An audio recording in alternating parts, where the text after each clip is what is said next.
Hi my families, எல்லோரும் எப்படி இருக்கீங்க? இன்றைக்கி பார்த்தீங்கன்னா மீன் குழம்பு எப்படி வைக்கிறதுங்கிறது பார்க்கலாம். அதுக்கு தேவையான பொருட்கள்னு பார்த்தீங்கன்னா தக்காளி, வெங்காயம், பூண்டு, புளி கரைசல், கருவேப்பிலை, அப்புறம் க்ளீன் பண்ணி வச்சுருக்க மீன், அப்புறம் தேங்காவும் இப்போவே அரைச்சி வச்சாச்சு. இதெல்லாம் தான் தேவையான பொருட்கள். அப்புறமா பார்த்தீங்கன்னா ஒரு பாத்திரத்தை எடுத்துகிட்டு அடுப்பில் வச்சுட்டு எண்ணெய் ஊற்றிக்கலாம். எண்ணெய் ஊற்றி எண்ணெய் காஞ்சதுக்கப்புறம் கடுகு சேர்த்துக்கலாம். கடுகு வந்து நல்லா பொரிஞ்சு வரணும். நல்லா பொரிஞ்சு வந்ததுக்கப்புறமா வெந்தயம் சேர்த்துக்கலாம். வெந்தயமும் நல்லா பொரிஞ்சு வரணும். பொரியாமல் இது பண்ணக்கூடாது குழம்பு. பொரிஞ்சு வந்ததுக்கப்புறம் பார்த்திங்கன்னா கருவேப்பிலை சேர்த்துக்கலாம். கருவேப்பிலையை சேர்த்து நல்லா பொரிய விட்டுடலாம். அப்புறமா வந்து நம்ம கட் பண்ணி வச்சுருக்கிற பூண்டு சேர்த்துக்கலாம். அதில் பாதி அளவு எடுத்து சேர்த்துருக்கோம். அப்புறமா வெங்காயம் சேர்த்து நல்லா பொன்னிறமாக ஆகிற அளவுக்கு, கலர் சேஞ்ச் ஆகிற லெவலுக்கு வதக்கி விட்டுக்கலாம். கலர் எப்படி சேஞ்ச் ஆகும்னு நம்ம பார்க்குறப்பவே நமக்கு தெரியும். அந்த லெவலுக்கு நல்லா வதக்கி விடுங்க.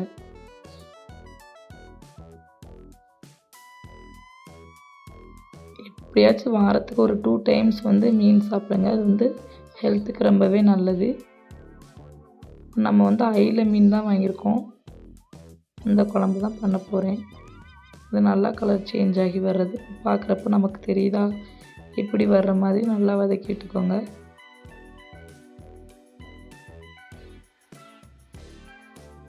நல்லா வதக்குனதுக்கப்புறமா நம்ம ஆல்ரெடி வச்சுருக்க கொஞ்சம் பூண்டு எடுத்து இடிகளில் வச்சு இடித்து சேர்த்துக்கலாம். சேர்த்து நல்லா கிளறி விட்டுக்கலாம். கிளறி விட்டதுக்கப்புறமா நம்ம வந்து கட் பண்ணி வச்சுருக்கோம்ல தக்காளி, அதை வந்து சேர்த்துக்கிடணும். தக்காளி சேர்த்ததுக்கப்புறம் பார்த்திங்கன்னா தக்காளி வந்து கொஞ்சம் சீக்கிரமாக வெந்து வர்றதுக்கு வந்து கொஞ்சோண்டு உப்பு சேர்த்துக்கணும். ஸோ நம்ம கொஞ்சம் உப்பு சேர்த்துக்கிட்டாச்சு. உப்பு சேர்த்ததுக்கப்புறம் நல்லா வெந்து வந்துடும். அதாவது சும்மா எப்படி வேகாத போதே நம்ம எல்லாம் ஊற்றி வச்சோம்னா குழம்பு வந்து அவ்வளோவா டேஸ்ட் கொடுக்காது. ஸோ இப்படி நல்லா பேஸ்ட் லெவலுக்கு வதக்குறப்போ நல்லா குழம்பு கொஞ்சம் டேஸ்ட் கொடுக்கும். ஸோ அப்படி பண்ணி பாருங்கள். இப்போ நல்லா வதக்கி விட்டுக்கோங்க.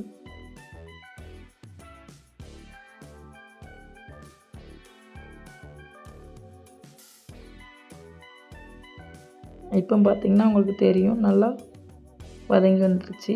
அப்புறமா நம்ம வந்து மசாலா சேர்த்துக்கலாம். குழம்பு மிளகாய்த்தூள் சேர்த்துட்டு மீன் குழம்பு பொடி கொஞ்சம் சேர்த்துருக்கு. அப்புறமா மிளகாய்த்தூள், மஞ்சள் தூள், இது 4 தான் சேர்த்துருக்கேன்.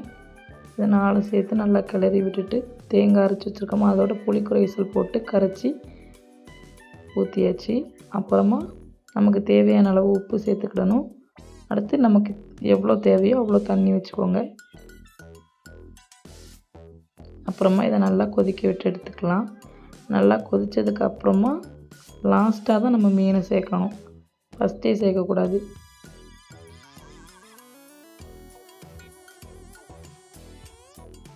இப்போ நல்லா கொதித்து வந்துருச்சு. நம்ம க்ளீன் பண்ணி வச்சுருக்க மீன் எடுத்து ஒன்று ஒன்றா சேர்த்துக்கலாம்.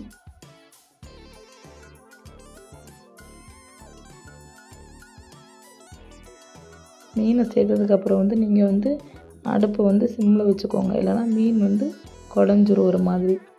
ஸோ அடுப்பை சிம்மில் வச்சுட்டு வேக வைங்க. மீனும் நல்லா வெந்து வரும். எடுத்து சாப்பிட்றதுக்கும் நல்லாயிருக்கும்.